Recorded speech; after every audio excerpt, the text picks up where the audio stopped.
എൻ്റെ അമ്മച്ചി എന്താ ഒരു ചക്ക മണം. ഫ്രണ്ട്സ്, നമ്മൾ ഇന്നൊരു ചക്ക മുറിക്കാൻ പോകണ്ടോ. അപ്പോൾ നമ്മൾ ചക്ക മുറിക്കാനായിട്ട് ഒരു 3 ടൈപ്പ് കത്തിയാണ് എടുത്തിരിക്കുന്നത്. ഇനി നമുക്ക് ഈ കത്തിയിലൊക്കെ ഒന്ന് വെളിച്ചെണ്ണ തേച്ച് കൊടുക്കാം, ഇല്ലെങ്കിൽ നമ്മളുടെ ചക്കയുടെ പശയൊക്കെ ഇതിലേക്ക് ഒട്ടും. അതേപോലെ നമ്മുടെ കയ്യിലുമൊക്കെ കുറച്ച് വെളിച്ചെണ്ണ നമ്മൾ തേച്ച് കൊടുക്കണം.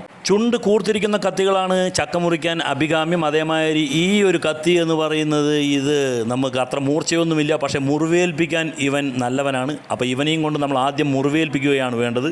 അതേപോലെ മറ്റേ കത്തി ഉപയോഗിച്ച് മുറിവേൽപ്പിച്ച ഭാഗത്തിലൂടെ മുറിച്ചെടുക്കണം. അപ്പോൾ ഈ കത്തിയുടെ മൂർച്ചയേറിയ ഭാഗം കൊണ്ടൊന്ന് മുറിവേൽപ്പിക്കുക, കൂർത്ത ഭാഗം കൊണ്ട്. അതിനുശേഷം ഈ കത്തി ഉപയോഗിച്ച് ആ മുറിവേൽപ്പിച്ച ഭാഗത്തിലൂടെ നമ്മളൊന്ന് കട്ട് ചെയ്തെടുക്കുകയാണ്. ഈ കത്തിയൊക്കെ ഭയങ്കര ഷാർപ്പാണ്, കയ്യിൽ കൊള്ളാതെ സൂക്ഷിക്കണം.